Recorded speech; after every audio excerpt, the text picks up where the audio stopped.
नमस्कार समस्त को पुनर् आने ये अधिवेशन को आसीचु चलतु आज आम परमेश्वर वाक्य को लेकिन आज अधिवेशन को आरंभ करवा।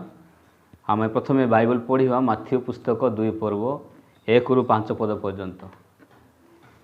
हेरोद राजा समय जिहुदा प्रदेश बेथलेहेम रे यीशु को जन्म होगा पर देख पूर्व देशर केतक पंडित जेरूसालेम को आसी कहले जिहुदी मानकर जो राजा जन्मग्रहण कर से केउठारे कारण आम मैंने पूर्व देश तारा देखी प्रणाम करने को आसीअछु। यह शुणी हेरोद राजा और तांको सहित समुदाय जेरूसालेम निवासी उद्विग्न हेले। पुणी से लोकंकर समस्त प्रधान याजक और शास्त्री को एकत्र करी ख्रीष्ट केउठारे जन्मग्रहण करेंगे ताहा सेमान ठारू बुझिना को चेष्टा कले। से कहले जिहुदा प्रदेश बेथलेहेम रे कारण भावादी द्वारा एपरी लेखा अच्छी। हाँ प्रकृत में जो आम बाइबल को देखा बाइबल रे यीशुंकर जन्म प्रकृत मृत्यु पर्यटन अनेक गुड़ा एक दृष्टांत कहानी लिखाई कि आज माथ्यू 2 पर्व द्वारा प्रकृत में परमेश्वर आमको कौन कहवाई चाहूँगी आज आम गोटे गोटे विषय को नहीं चिंता करवा। हाँ आज आम देखा ये यीशुंकर जन्म प्रकृत में बेथलेहेम रे हैला तापरे से पंडित मैंने आसछन यीशु को भेटिया। हाँ पंडित मैंने कहीं यीशु को भेटापी आसछन्ति आने केमती यीशु विषय जानिले आउे से यीशु को भेटी पार्टी कि ना आ से मैंने केतला यीशु को भेटिकी फेरी जाऊँगी ये प्रत्येक विषय को लेकिन आम आज चिंता करवा। हाँ समस्ते प्रकृत में यीशु को भेटापी चाहती कहीं यीशु को भेटाटा से बेसी मूल्यवान विषय कहीं यीशु को भेटा द्वारा जड़े परित्राण पाए। जदि आम ये विषय को लेकिन जो चिंता करवा जहन पुस्तक गोटे वाक्य आम देखा जहन 6 पर्व 40 पदर वाक्य लिखाई कारण जे कि पुत्र को दर्शन करी ताहांटारे विश्वास करे से जेपरि अनंत जीवन प्राप्त हुए यह ही मोहर पितांकर इच्छा आ मु ताहांकु शेष दिन में उत्थापन करी।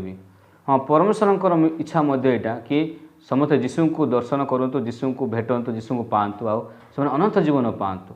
हाँ हुए तो प्रकृत पंडित मैंने यीशु को भेटा पछरे से जो परित्राण को आशा करते से पूर्व देश से बाहरी कि जो आम से जीवन यात्रार शेष पॉइंट जो आम देखुचु तो से यीशु को प्रकृत में न भेटिकी से हेरोद राजा पाखक आसुँच कहीं हेरोद राजा पाखक आसिले आम यदि प्रकृत में विषय को गभीर भाव में चिंता करवा ताहले आम जापर कि हाँ सतरे से यीशु को केमती प्रकृत में भेटापी से आसी वाक्य को विश्वास करके आसछन्ति ना चिंता को विश्वास करके आसछन्ति। आज प्रकृत में मुझे कहबी हाँ ये पंडित माने प्रकृत में बेसी बुद्धिमान लोक मैंने जगत में जदि आम मैंने आज को 2000 वर्ष पूर्व को जीवा से समय जो पंडित मैंने थे ताहले से केते विद्वान मैंने नथिबे जो मैंने कि यीशुंकर जन्म विषय जानिकी से यीशु को भेटापी आसछन्ति।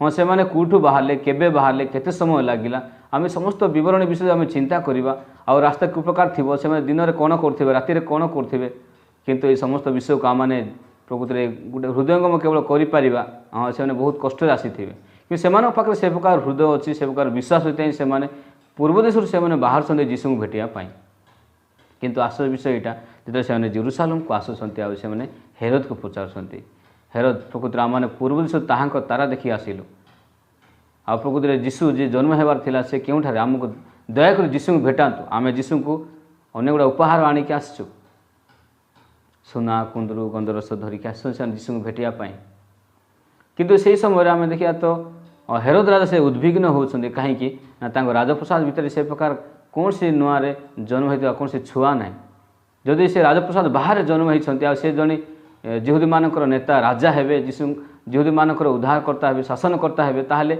निश्चित से हेरोद शत्रु हो हेरोद बहुत व्यस्त होती कि हाँ अरे आम घरे जदि जन्म ही ना अलग जन्म होती प्रकार भविष्यवाणी जदि अच्छी ताहले हाँ से निश्चित राजा हेबे मु से राज गादी मु बाहरी जी से निहाती मोर प्रकृत में राज्य को से छीनबे से मोर राज्य को अधिकार करेंगे ये हेरोद राजा क्यों खुशी पाऊना खबर को से पाँच आए केवल हेरोद राजा नुहे कि जो पंडित मैंने जो जाऊँ जेरूसालेम रे यीशु को पाऊना तो से हृदय मध्य से बहुत हताश हो जाऊँ से बेसी व्यस्त होती हृदय से बेसी दूषीकृत होती। आज अनेक लोक मैंने यीशु को भेटापी चाहती किंतु से केवल यीशु को पाई पार ना विपरीत भाव में से बहुत पूरा विश्वास जीवन पूरा शेष आम देखुँ से अनेकों मध्य हेरोद राजा परी गोटे राजा हृदय भीतर अच्छा।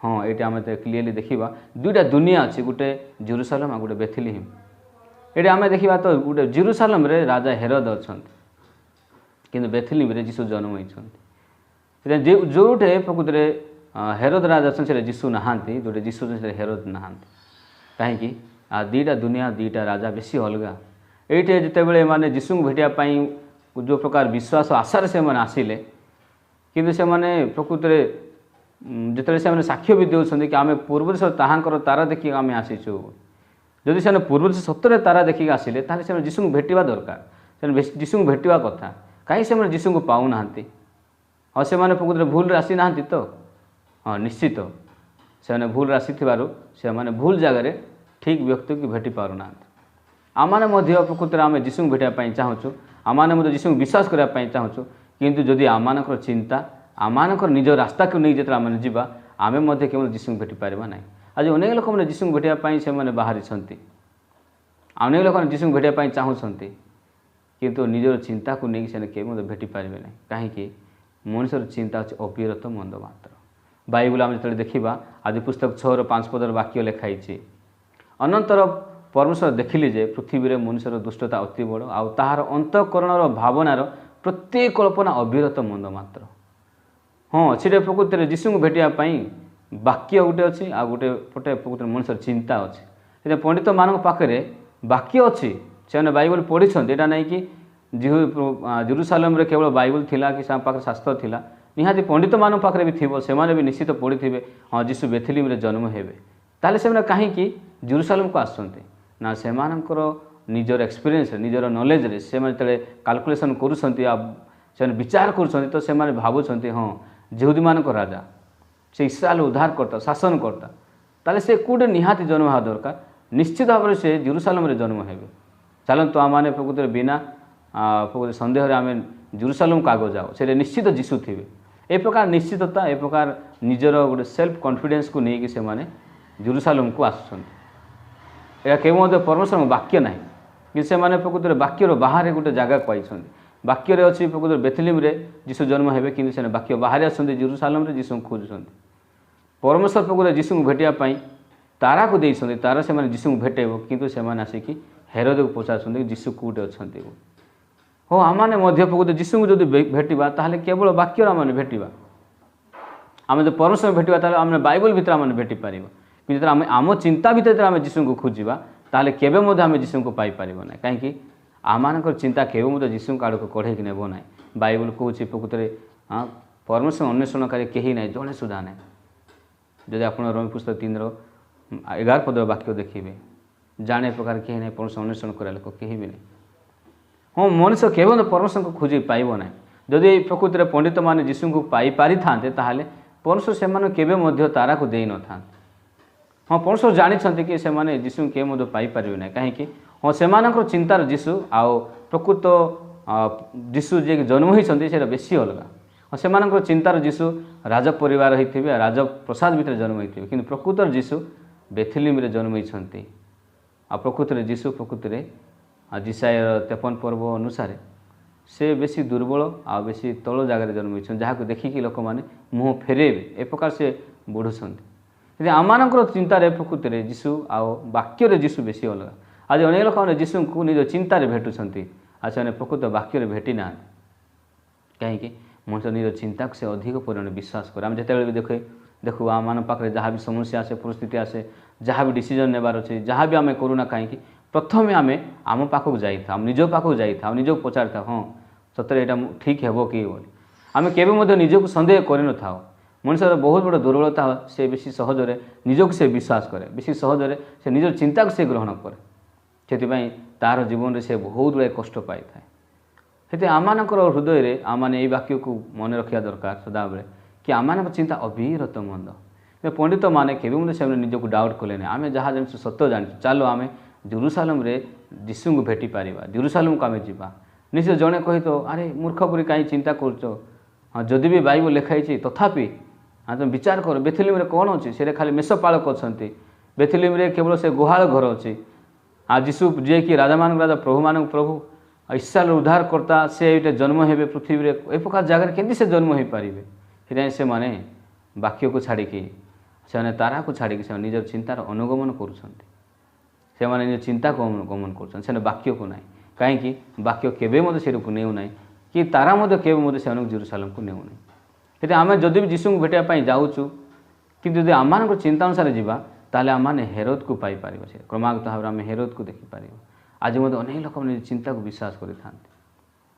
ସେମାନେ ଭାବନ୍ତି କି ମୁଁ ଜାଣିଛି ମୋ ଦ୍ୱାରା ହେବ, କିନ୍ତୁ ଯେତେବେଳେ ସେମାନେ କିଛି ଗୋଟେ ବିଷୟ ଦ୍ୱାରା ଧୋକା ଖାଇଯାଆନ୍ତି, କିଛି ଗୋଟେ ବିଷୟ ଦ୍ୱାରା ସେମାନେ ପାଇଥାନ୍ତି କି ଏଇଟା ପ୍ରକୃତରେ ମିଛ, ସେହି ସମୟରେ ସେମାନେ ନିଜକୁ ପାଇପାରନ୍ତି ମୁଁ କିଛି ବି ଜାଣିନାହିଁ। ମୁଁ ଆପଣଙ୍କୁ ଗୋଟେ ଷ୍ଟୋରି କହିବି, ଛୋଟ ଉଦାହରଣ। ସେଇଟା ଗୋଟେ ପ୍ରକୃତରେ ଗୋଟେ ଯୁବା ଲୋକ ଥିଲା। ସେ ଗୋଟେ ବିଖ୍ୟାତ ଚେସ୍ ପ୍ଲେୟର ଥିଲା ଆଉ ତାକୁ ହରାଇବା ଲୋକ ସେ ଏରିଆରେ କିଏ ବି ନଥିଲେ। ସେଥିପାଇଁ ସେ ଭାବୁଥିଲା କି ମୁଁ ଜଣେ ବିଖ୍ୟାତ ଚେସ୍ ପ୍ଲେୟର। ସେଥିପାଇଁ ସେ ତା ଘର ଅଗଣାରେ ଗୋଟେ ସେଇଠି ଗୋଟେ ବୋର୍ଡ଼ ସେ ମାରିଥିଲା ଆଉ ଲେଖିଥିଲା କି ବିଖ୍ୟାତ ଚେସ୍ ପ୍ଲେୟର, କିଏ ଯଦି ଚାହିଁବ ତାହେଲେ ଥରେ ମୋତେ ଟେଷ୍ଟ କରିକି ଦେଖ। ତ ଏ ପ୍ରକାର ସେ ତା'ର ବୋର୍ଡ଼କୁ ସେ ରଖିଥିଲା ଆଉ ସେ ନିଜ ହୃଦୟ ଭିତରେ ବେଶୀ ଗର୍ବୀ ହେଇକି ଆଉ ମୁଁ ଜାଣିଛି ସେ ପ୍ରକାର ହୃଦୟରେ ସେ ବଞ୍ଚୁଥିଲେ। ତ ଗୋଟେ ଦିନ ସେ ସହରକୁ ଜଣେ ବୃଦ୍ଧ ଲୋକ ଗାଁରୁ ସେ ଆସିଲେ। ସେ ତାଙ୍କର ନିଜର କାମ ପାଇଁ ସେ ଆସିଲେ। ଯେତେବେଳେ ସେ ଗାଁରୁ ଆସିଲେ ଗୋଟେ ଘୋଡ଼ାକୁ ନେଇକି ଆସିଥିଲେ ଆଉ ତାଙ୍କର କାମ ପ୍ରକୃତରେ ସେଇଠି ଗୋଟେ ସପ୍ତାହକର କାମ ଥିଲା। ସେଥିପାଇଁ ସେ ଚିନ୍ତିତ ହେଲେ କି ଆରେ ମୁଁ ସିନା ରହିବି କେଉଁଟେ, ମୁଁ ଏ ଘୋଡ଼ାକୁ କେଉଁଠି ରଖିବି, ତାକୁ କେମିତି ଖାଇବାର ଦେବି, ତାହେଲେ ତ ମୋର କାମ କେବେ ସରିବ ନାହିଁ। ସେ ବହୁତ ବ୍ୟସ୍ତ ହେଇକି ପ୍ରକୃତରେ ଗୋଟେ ଗଳି ଦେଇକି ସେ ଯାଉଛନ୍ତି। ହଠାତ୍ ଯେତେବେଳେ ସେମାନେ ଯାଉଛନ୍ତି ତ ସେଠି ସେ ଦେଖୁଛନ୍ତି କି ଆରେ ବିଖ୍ୟାତ ଚେସ୍ ପ୍ଲେୟାର, କିଏ ଯଦି ମୋ ସହିତ ଟେଷ୍ଟ କରିବା ପାଇଁ ଚାହେଁ ତାହେଲେ ଆସନ୍ତୁ। ସେ ସମୟରେ ଏ ବୁଢ଼ା ଲୋକ ଆରେ ମୁଁ ଥରେ ଯାଇକି ଦେଖେ ପ୍ରକୃତରେ କେମିତି ସେ ଚେସ୍ ଖେଳୁଛି। ଯେତେବେଳେ ସେ ସେଇଠୁ ଗଲେ ଆଉ ପୁରା କବାଟ ଠକ୍ ଠକ୍ କଲେ, ଆଜ୍ଞା କିଏ ଅଛନ୍ତି କି? ହଁ ମୁଁ ଅଛି, ଜଣେ ଲୋକ ବାହାରି ଆଇଲେ। ତାପରେ ସେ ପଚାରୁଛନ୍ତି ଏଇଟା ବିଖ୍ୟାତ ଚେସ୍ ପ୍ଲେୟର ପ୍ରକୃତିରେ କିଏ, ମୁଁ ତାଙ୍କୁ ଭେଟିବା ପାଇଁ ଚାହେଁ। ହଁ ମୁଁ ସେ ଲୋକ। ହଉ ଠିକ୍ ଅଛି, ବେଶୀ ଧନ୍ୟବାଦ, ଆପଣଙ୍କୁ ଭେଟିକି ବେଶୀ ଖୁସି ହେଲି। ହଁ ପ୍ରକୃତିରେ କାହିଁକି ଆସିଲେ? ହଁ ଏଠି ଲେଖା ହେଇଛି ତ ଥରେ ମୋ ସହିତ ଖେଳିକି ଦେଖ, ମୁଁ ବି ଥରେ ଆପଣଙ୍କ ସହିତ ଖେଳିବା ପାଇଁ ଚାହୁଁଛି। ହଁ ହଁ ପ୍ରକୃତିରେ ମୁଁ ଜଣେ ବିଖ୍ୟାତ ଚେସ୍ ପ୍ଲେୟର ଆଉ ମୋ ସାଙ୍ଗରେ ଖେଳିବାଟା ଏତେ ସହଜ ନାହିଁ। ଯଦି ଆମେ ଖେଳିବା, ଯଦି କିଛି ବେଟ୍ ରଖିବା ନାହିଁ ତାହେଲେ କିଛି ମଜା ଆସିବ ନାହିଁ। ହଉ ଠିକ୍ ଅଛି, ତାହେଲେ ସେମାନେ ବେଟ୍ ରଖେଇଲେ। ବେଟ୍ ଲଗେଇକି ସେମାନେ ଖେଳିବାକୁ ଲାଗିଲେ। କିନ୍ତୁ ଅଳ୍ପ ସମୟ ଭିତରେ ବୁଢ଼ା ଲୋକ ହାରିଯାଉଛି। ସେତେବେଳେ ସେ ଯୁବକ କହୁଛନ୍ତି ହଁ ଆମେ ବେଟ୍ ଲଗେଇଥିଲୁ, ଆପଣ ମୋତେ ପଇସା ଦିଅନ୍ତୁ। ସିଏ କହିଲା ନାହିଁ ମୋ ପାଖରେ ପଇସା ନାହିଁ। ତାହେଲେ କାହିଁକି ବେଟ୍ ଲଗେଇ? ମୁଁ ଭାବୁଥିଲି ଜିତିବି। କେମିତି ତୁମେ ଭାବିପାରିଲ କି ତୁମେ ପ୍ରକୃତରେ ଜିତିବ ସେଇଠି? କେମିତି ତୁମେ ଭାବିପାରିଲ ତୁମେ ସେଇଠି ପ୍ରକୃତରେ ଜିତିବ? ତ ସେହି ସମୟରେ ସେ ପ୍ରକୃତରେ ହଁ ମୁଁ ଭାବୁଥିଲି ଜିତିବି, କିନ୍ତୁ ମୋ ପାଖରେ ପଇସା ନାହିଁ, କିନ୍ତୁ ସେଠି ଘୋଡ଼ା ଅଛି ମୋର, ଆପଣ ନେଇପାରିବେ? ଯେତେବେଳେ ସେ ହଉ ଦେଖିଲେ ଘୋଡ଼ାକୁ, ବେଶୀ ବଢ଼ିଆ ଅଛି, ଲମ୍ବା ଚଉଡ଼ା ଡେଙ୍ଗା ଅଛି। ତ ସେ ସମୟରେ ହଁ ହଁ ମୁଁ ଘୋଡ଼ାକୁ ରଖିବି। ଏ ପ୍ରକାର ଭାବରେ ସେ ଘୋଡ଼ାକୁ ନେଇଗଲା, ବଢ଼ିଆରେ ସେ ଖାଇବା ପିଇବା ସଜେଇକି ରଖିଲେ ଆଉ ସେ ବୁଢ଼ା ଲୋକ ପ୍ରକୃତରେ ଚାଲିଗଲେ ନିଜ ବାଟରେ। ଗୋଟେ ସପ୍ତାହ ବିତିଲା ପରେ ପୁନର୍ବାର ସେ ବୁଢ଼ା ଲୋକ ଆସିଲେ ଆଉ ଆସିଲା ପରେ ସେ ତାଙ୍କ ଘର ଆଉ ଥରେ ଖଟଖଟ କରାଉଛନ୍ତି ଆଉ ତାଙ୍କୁ ଭେଟୁଛନ୍ତି। ତୁମେ କାହିଁକି ଆସିଲ? ନାହିଁ ମୁଁ ଶେଷ ଥର ପାଇଁ ମୁଁ ଥରେ ଖେଳିବି। ତୁମେ ହାରିବା ପାଇଁ ଆସିଛ କି? ବର୍ତ୍ତମାନ ତୁମ ପାଖରେ ପଇସା ଅଛି, କେମିତି ତୁମେ ଖେଳିବ? ହଁ ନିଶ୍ଚିତ, ମୁଁ ଏତେ ପଇସା ଧରିକି ଆସିଛି, ମୁଁ ଥରେ ଆପଣଙ୍କ ସହିତ ଖେଳିବା ପାଇଁ ଚାହେଁ, କିନ୍ତୁ ଏଥର ଯଦି ମୁଁ ହାରିବି ପଇସା ଦେଇଦେବି, ଯଦି ଜିତିବି ତାହେଲେ ମୁଁ ମୋର ଘୋଡ଼ାକୁ ନେଇକି ଯିବି। ଓକେ ଠିକ୍ ଅଛି। ତ ପ୍ରକୃତରେ ସେ ଯୁବକ ଭାବିଲା ଗଲାଥର ସେ 2-3 ମିନିଟ୍ରେ ସେ ହାରିଗଲେ, ଏବେ କେମିତି ସେ ଜିତିବେ? ସେଥିପାଇଁ ସେମାନେ ଖେଳିବାକୁ ଲାଗିଲେ। ଏଇଥର ବହୁତ ଅପୋଜିଟ୍, ବହୁତ ଆଶ୍ଚର୍ଯ୍ୟ ଭାବରେ ଘଟିଯାଉଛି କି ଏଇଠି ବୁଢ଼ା ଲୋକ 2-3 ମିନିଟ୍ରେ ପୁନଃ ତାକୁ ଚେକ୍ ଦେଉଛନ୍ତି। ଚେକ୍, ସେ କିଙ୍ଗ ଚେକ୍ ହେଇଗଲା। ତା ଅର୍ଥ ବୁଢ଼ା ପ୍ରକୃତରେ ଜିତି ଯାଉଛନ୍ତି। ସେତେବେଳେ ସେ ବିଶ୍ୱାସ କରିପାରିଲେ ନାଇଁ ଏଇଟା କି ପ୍ରକାର ହେଲା, ଆଉ ଥରେ ଆମମାନେ ଖେଳିବା। ଆଉ ଥରେ ଖେଳିଲେ। ସେ ସମୟରେ ମଧ୍ୟ ସେ ପ୍ରକୃତରେ 2 ମିନିଟ୍ରେ ସେ ଯୁବକକୁ ସେ ହରାଉଛନ୍ତି। ପ୍ରକୃତରେ ଆମେ ଯେମିତି ପ୍ରତିଜ୍ଞା କରିଥିଲୁ, ଯେମିତି ଆମେ ବେଟ୍ ରଖିଥିଲୁ, ଆପଣ ମୋର ଘୋଡ଼ାକୁ ଦିଅନ୍ତୁ, ମୁଁ ମୋର ପାଇବା ବିଷୟ ପାଇକି ମୁଁ ଫେରିଯାଏ। ତ ସେହି ସମୟରେ ଏ ଯୁବକ ବାଧ୍ୟ ହୋଇ ତାଙ୍କ ଘୋଡ଼ା ଦେଉଛନ୍ତି ଆଉ ସେ ଘୋଡ଼ା ଧରିକି ସେ ବାହାରୁଛନ୍ତି। ସେ ସମୟରେ ହଠାତ୍ ଏ ଯୁବକ ପ୍ରକୃତିରେ ଚିନ୍ତା କରିବାକୁ ଲାଗିଲେ କେମିତି ଗୋଟେ ସପ୍ତାହ ଭିତରେ ସବୁ ବିଷୟ ଜାଣିଲେ। ସେଥିପାଇଁ ସେ ତାଙ୍କୁ କହିଲେ ପ୍ରକୃତ ଆଜ୍ଞା ରହିଯାଆନ୍ତୁ, ଟିକିଏ ଅଳ୍ପ ଟିକିଏ ରୁହନ୍ତୁ, ମୁଁ ଆପଣଙ୍କୁ ଗୋଟେ ପ୍ରଶ୍ନ ପଚାରିବି। ହଁ ପଚାର। ଗତ ଥର ଆପଣ ଆସିଲେ ଆଉ 2 ମିନିଟ୍ରେ ଆପଣ ହାରିଗଲେ, ଗୋଟେ ସପ୍ତାହ ଭିତରେ ଆପଣ କ'ଣ ଏ ପ୍ରକାର ଶିଖିଲେ ଆଉ କେମିତି ସେ ଆପଣ ଏତେ ବିଷୟକୁ ଜାଣିଲେ କି ଆପଣ ଗୋଟେ 2 ମିନିଟ୍ରେ ଆପଣ ମୋତେ ପୁନଃ ହରାଇ ଦେଲେ, ଏଇଟା କି ପ୍ରକାର ସମ୍ଭବ? ସେ ସମୟରେ ସେ କହିଲେ କି ଏଇଟା ବେଶୀ ସମ୍ଭବ, ମୁଁ ହାରିବାର ଥିଲା ମୁଁ ହାରିଲି ଆଉ ଏବେ ଜିତିବାର ଥିଲା ମୁଁ ଜିତିଲି। ସେଇଟା ଶୁଣି ସେ ବେଶୀ ଆଶ୍ଚର୍ଯ୍ୟ ହେଇଗଲା, ଆରେ ଏ ପ୍ରକୃତରେ ହାରିବା ପାଇଁ ଚାହିଁଲେ ହାରିପାରିବେ, ଜିତିବା ପାଇଁ ଚାହିଁଲେ ଜିତିପାରିବେ, ତାହେଲେ ସେଇଟା ମୋଠୁ ଆଉ ଭୟଙ୍କର ସେ ଖେଳାଳି। ସେ ପଚାରିଲେ କାହିଁକି ଆପଣ ହାରିଲେ ଆଉ କାହିଁକି ଆପଣ ଜିତିଲେ?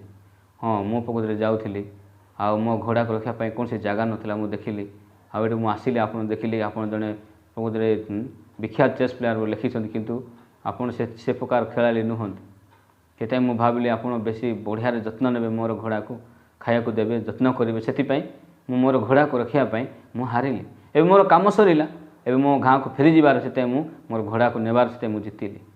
तो से समय ये युवक पाइला कि मुझे बड़े मूर्ख लोक प्रकृति में मुझे बड़े मूर्ख लोक कि प्रकृति में मुझे भावुली मुझे जानी बोली से मुझे जनकर प्रकृति घोड़ा को मुझे बढ़िया रखीदेली। से आम जो निज विषय जाणीनु आम मैंने भावी था आम जाचु आम द्वारा हेब मुझे करें से आम मैंने निज चिंता को आम क्रमागतार विश्वास करें बाइबल आम को कहे हितोपदेश वाक्य आम गोटे देखा हितोपदेश 3:5 पद वाक्य हितोपदेश 3:5 वाक्य तुम्हें सर्वांतकरण सहित सदाप्रभु ठारे विश्वास कर और निज सुविवेचना आउजे पड़ ना तुम्हें सर्वांतकरण सहित सदाप्रभु ठारे विश्वास कर निजर सुविवेचना आउजे पड़ ना यार अर्थ पुरुषा मान कौन कहवाई चाहते तुम गोटे लोक जे कि सुविवेचन आउजे पड़ो मनीष ए प्रकार जे कि से निज चिंता से बेसी सहजरे विश्वास करे कि परमेश्वर कहते तुम सर्वांतकरण सहित सदाप्रभु ठारे विश्वास कर तुम जो विश्वास करार अच्छी ताहले परमेश्वर को टोटाल 100% तुम विश्वास कर निजक तुम विश्वास कर ना कहीं आम निजक प्रकृति भावी था आम जाचु आम द्वारा हेब से बाइबल तौक लिखाई आपणार सबु गति स्वीकार कर तहरी से तुम पथ सब सरल करेंगे तुम्हें अपना दृष्टि ज्ञानवान हो ना सदाप्रभु को भय कर और मन तार विमुख हो। ये आम बाइबल जिते देखा बाइबल आमको स्पष्ट भाव में कहूँ 7 पद तुम्हें अपना दृष्टि ज्ञानवान हो ना तुम निज दृष्टि ज्ञानवान हो ना निज दृष्टि तुम पंडित हो ना आम आखिर जहाँ भी देखा जाऊँगी प्रकृति सत ना कहीं बाइबल कहूँ आम दृष्टि में कौन सी पथ सरल देखा कि शेष में मृत्युर पथ थाए हितोपदेश 14:12 पद लिखाई मनुष्य दृष्टि में कौन सी पथ सरल देखा जाए मात्र ताहार शेष में मृत्युर पथ थाए मनुष्य दृष्टि में कौन सी पथ सरल देखा जाऊँगी यार अर्थ ना से सरल यार अर्थ ना से बेसी सहज कि शेष में मृत्युर पथ अच्छे।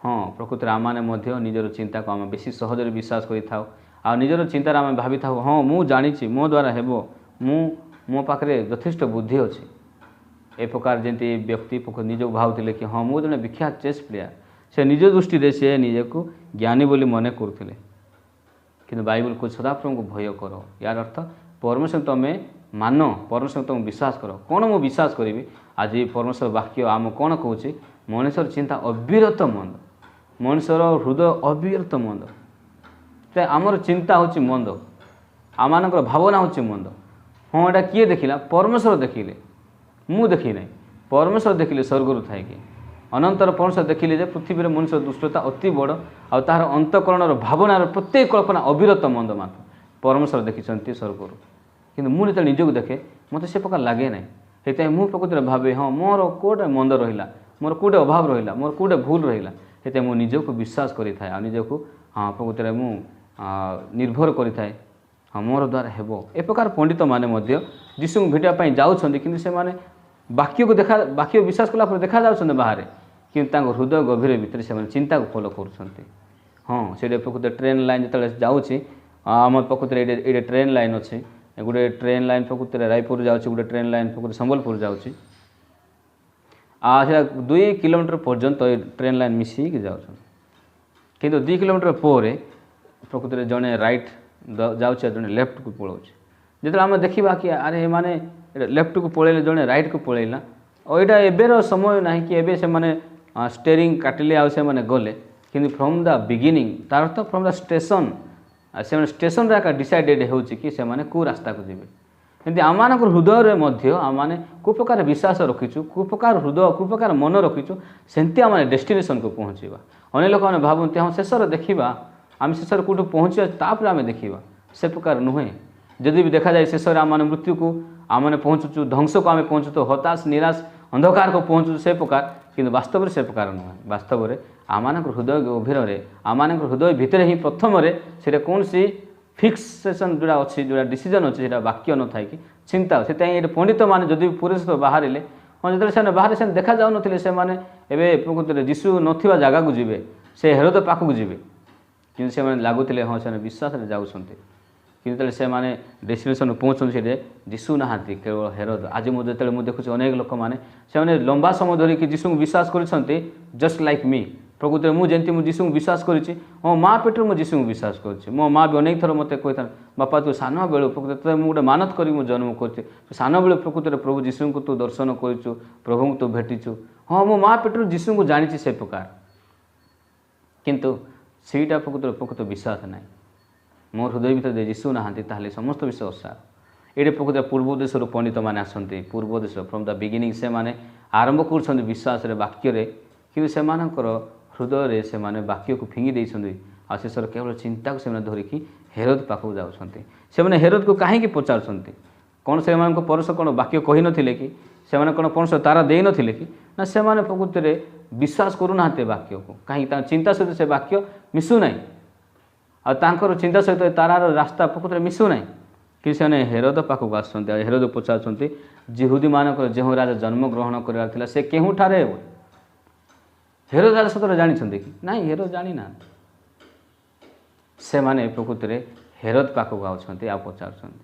ଏଇଟା ପ୍ରକୃତରେ ଅବିଶ୍ୱାସର ଲକ୍ଷଣ। ହଁ, ପ୍ରକୃତରେ ମାନେ ସେ ହେରୋଦକୁ ଭେଟୁଛନ୍ତି ଯିଏକି ଯୀଶୁଙ୍କୁ ହତ୍ୟା କରିବା ପାଇଁ ଜଗିଛନ୍ତି। ଯେତେବେଳେ ହେରୋଦ ଯୀଶୁଙ୍କୁ ପ୍ରକୃତରେ ପାଉନାହାନ୍ତି ତାଙ୍କ ରାଜପ୍ରସାଦ ଭିତରେ, ସେ ସମୟ ବେଶୀ ବ୍ୟସ୍ତ ହେଉଛନ୍ତି। ଆଉ 2 ବର୍ଷ ତଳକୁ ସବୁ ଶିଶୁମାନଙ୍କୁ ବେଥଲେହେମ୍ ଜେରୁସାଲେମ ଚାରିପଟେ ଯେତିକି ଅଛନ୍ତି ସମସ୍ତଙ୍କୁ ସେ ହତ୍ୟା କରିବା ପାଇଁ ଅର୍ଡ଼ର ଦେଉଛନ୍ତି। ସେଥିପାଇଁ ସେଠି ଜେରୁସାଲେମ କ୍ରନ୍ଦନ ଅଛି।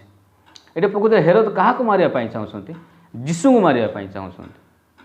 ତାହେଲେ ମଣିଷ କେବଳ ଯୀଶୁଙ୍କୁ ମାରିପାରିବ କି? ନାହିଁ, ଏଇଟା ପ୍ରକୃତରେ କ୍ଲିୟରଲି ଏଇଟା ହେଉଛି ପ୍ରତିଛବି, ଇଏ ହେଉଛି ଶୈତାନ। ପ୍ରକୃତରେ ଶୈତାନ କେବଳ ଯୀଶୁଙ୍କୁ ମାରିବା ପାଇଁ ଚାହେଁ, ମଣିଷ ନୁହେଁ। ତ ହେରୋଦ ଭିତରେ ପ୍ରକୃତରେ ଆମେ କ୍ଲିୟରଲି ଦେଖିପାରିବା ଶୈତାନର ପ୍ରକୃତରେ ଚିନ୍ତା, ଶୈତାନର କାର୍ଯ୍ୟକୁ। ତା ଅର୍ଥ ଏଇଠି ପଣ୍ଡିତମାନେ ଯୀଶୁଙ୍କୁ ଭେଟିକି ପରିତ୍ରାଣ ପାଇବେ ବୋଲି ଯାଉଛନ୍ତି, କିନ୍ତୁ ସେମାନେ ଶୈତାନ ହାତରେ ପଡ଼ୁଛନ୍ତି। ଆଜି ଅନେକ ଲୋକମାନେ ମଧ୍ୟ ଯୀଶୁଙ୍କୁ ବିଶ୍ୱାସ କରିକି ସେମାନେ ଆରମ୍ଭ କରିଛନ୍ତି ଜୀବନ, କିନ୍ତୁ ସେମାନଙ୍କର ହୃଦୟର ସ୍ଥିତି ଯେତେବେଳେ ଆମେ ଦେଖିବା, ସେମାନଙ୍କର ପ୍ରେଜେଣ୍ଟ ଷ୍ଟାଟସ୍ ଆମେ ଦେଖିବା, ବର୍ତ୍ତମାନର ବିଶ୍ୱାସ ସ୍ଥିତିକୁ ଆମେ ଦେଖିବା, ତାହେଲେ ତାଙ୍କ ହୃଦୟ ଭିତରେ ଯୀଶୁ ନଥାଏ କି ସେଠି ପାପ ବାସ କରୁଛି। ସେଠି ଦୁଇଟା ଦୁନିଆ ଅଛି, ଗୋଟେ ଦୁନିଆ ରାଜପ୍ରସାଦ ଜେରୁସାଲେମ ପରି, ଆଉ ଗୋଟେ ଦୁନିଆ ବେଥଲେହେମ୍ ପରି। ବେଥଲେହେମ୍ର ରାଜା ଯୀଶୁ, ରାଜପ୍ରସାଦର ଜେରୁସାଲେମର ପ୍ରକୃତରେ ରାଜା ହେଉଛନ୍ତି ହେରୋଦ। କିନ୍ତୁ ମୁଁ ଜେରୁସାଲେମ ଭିତରେ ଅଛି ନା ମୁଁ ବେଥଲେହେମ୍ ଭିତରେ ଅଛି? ମୁଁ ଯୀଶୁଙ୍କ ଭିତରେ ଅଛି ନା ମୁଁ ପ୍ରକୃତରେ ହେରୋଦ ଭିତରେ ଅଛି? ଆଜି ମୁଁ ପାପ ଭିତରେ ଅଛି ନା ମୁଁ ଯୀଶୁଙ୍କ ଭିତରେ ଅଛି?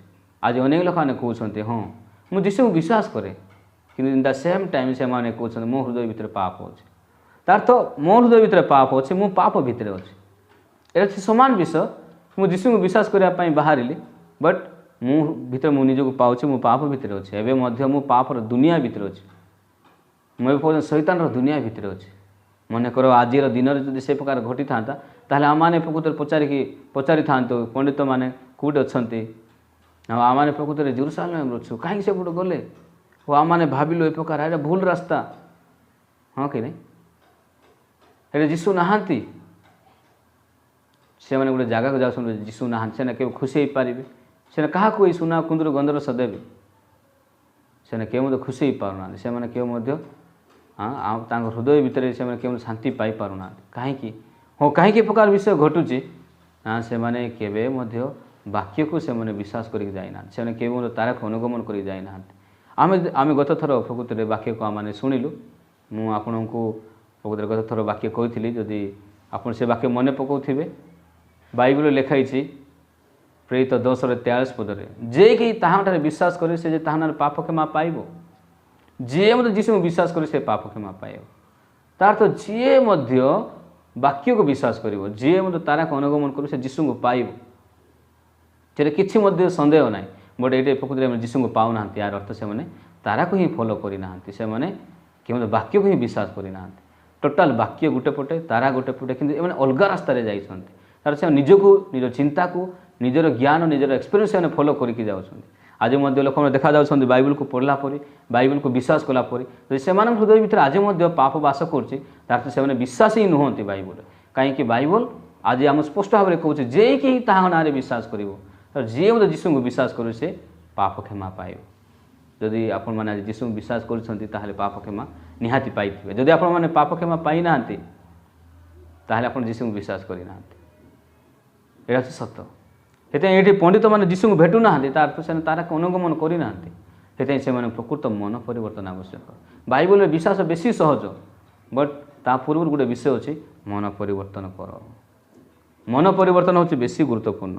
से मार्क 1:15 पदर वाक्य लिखाई जदि भी प्रकृति में वाक्य आम अनेक थर पढ़ीचु बट से आम जीवन आम ग्रहण करवा दरकार। काल संपूर्ण है ईश्वर राज्य सन्निकट मन परिवर्तन कर और सुसमाचार विश्वास कर। मुझे अनेक लोक भेटी जीशु विश्वास कर हाँ विश्वास कर जीशु को पाई हाँ मुझे पाई परित्राण पाई हाँ मुझे पाई लोक बेस सहज कहते मुझे जीशु विश्वास कर मुझे पचारे सत्य आप संपूर्ण पाप उद्धार पाई संपूर्ण पाप परित्राण पाई से बेसी लोक ना जो मैंने हाँ मुझे संपूर्ण पाप उद्धार पाई कही था अनेक लोक मैंने अच्छा जो मैंने हाँ मुझे परित्राण पाई कि मो पाखे पाप अच्छे कहीं प्रकार सन्देहजनक ए प्रकार कौन सी एश्योरेंस नथिबा विश्वास से पाखे अच्छे कौन सी कॉन्फिडेंस बिना गोटे मीनिंग परफेक्ट फेथ ना बिकज से हृदय भीतर परफेक्टली वाक्य से विश्वास करना कहीं से परफेक्टली वाक्य विश्वास कर पारना से चिंता को से परफेक्टली फिंगी पारना हाँ मोर चिंता भूल केवल वाक्य सत्य केवल वाक्य जहाँ कुछ सत्य से प्रकार विश्वास करूना बाइबल से कहे तुम मन परिवर्तन कर। हाँ मन कौट मु परिवर्तन करी मन परिवर्तन कौन एक्चुअली कि मोर मन अच्छे अविरत मंद आ मोर चिंता को फिंगीबाट अच्छी आउ मोर चिंतार फेरवाटा अच्छे प्रकृत मन परिवर्तन। ये जिसाय 55 7 पद वाक्य आम गला थर पढ़ी जिसाय 55 7 पद वाक्य आम कौन कहे दुष्ट आपणार पथ अधार्मिक आपण संकल्प परित्याग करू दुष्ट आपणार पथ अधार्मिक आपण संकल्प परित्याग करू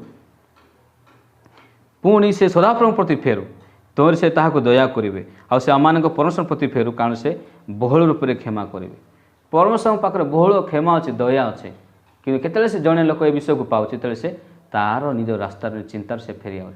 बाइबल कहूँ दुष्ट जार निज रास्ता अच्छे से दुष्ट लोक अधार्मिक किए जार निजर संकल्प अच्छे से अधार्मिक लोक मैंने केवे प्रकृति में धार्मिक जीशु भेटी पारे ना से पंडित मैंने जिते से निजर चिंता को रास्ता को लेकिन जाऊँ से केवल जीशु को भेटी पारना कि जिते से जीशु को भेटी पारना से समय से जानते कि ओ आम चिंता को विश्वास करके आसिलु आम वाक्य को विश्वास कलु ना आम प्रभुंर कही वाक्य को आम रखिलु ना आम तारा को अनुगमन कलु ना यहाँ आम निजर रास्ता यहाँ आम निजर चिंता यहाँ चलो आम फेरी जा से प्रकार भाव में से फेरी आसुँच जेरूसालेम से बाहर बाहरला से माने तारा को देखुं तारा से अपेक्षा करके से तारा को देखुं से महानंद आनंदित होती कहीं बाइबल आज आम कहूँ 9 पदरे से कथा शुणी चलीगले आउ देख से पूर्व से जो तारा देखते से आगे आगे जाए जोड़ा शिशु थे शेष से स्थान पर स्थगित है से तारा देखी महानंद अति आनंदित हेले से तारा को देखुं बाहर आसी से तारा जगी हाँ सतरे से तारा आज न था सतरे से जीशु केमती भेटी पारि था क्या भेटी पार न था बट बेसी धन्यवाद विषय तारा से जगी जदि से तारा परित्याग कले चिंता को अनुगमन करके गले बट तारा जगी आज परमेश्वर आम जगी आज परमेश्वर वाक्य आज पर्यंत अच्छे बट आम आम चिंता को आम विश्वास करके निज रास्ता जाइए जीशु ना से प्रकार दुनिया को जाइए शैतान दुनिया आज से प्रकार लोक जीशु को विश्वास करने से जाऊँच बट से हृदय भीतर पाप को से प्रकृति में पाँच हाँ मो हृदय भीतर पाप अच्छे तार तो मुझे जीशु विश्वास करना जदि आपण मैंने प्रकार भाव में फेरी आसबे ताहले आपण पुनर्बार अनुग्रह पाइबे से तार को पाइबे पुनर अनुग्रह पाइबे से वाक्य को पाइबे आ जीशु को पाख आप फेरी पारे बेसी सहज हो से आप जीशु को प्रकृति में भेटी पारे से आज मुझे माथि 2 पर्व द्वारा कौन कहवाई चाहूँगी कि आम चिंता अविरत मंद आम भावना अविरत मंद हाँ प्रकृति आम चिंता को नहीं आम केवल जीशु को भेटी पारा ना ये आम प्रकृत मन परिवर्तन विषय आम पाइबा दरकार